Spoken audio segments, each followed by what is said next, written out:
Hi, I'm Danny. This is my 1965 Volkswagen Beetle.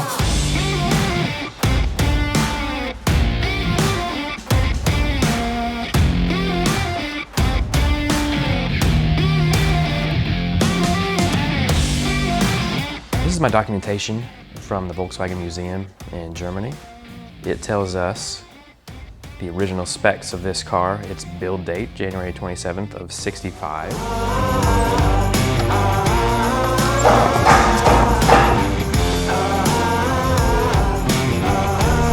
It's the issue that we've had with the pushrod tubes. It's more than can be compressed. I could not even get a nut started with these in place.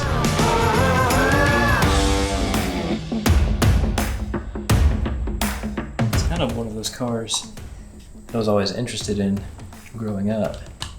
We used to see them around all the time.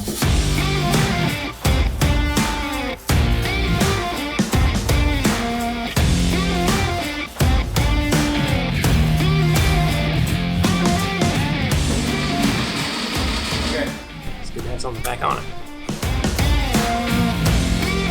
Probably unlikely to start at first. Okay. Here we go.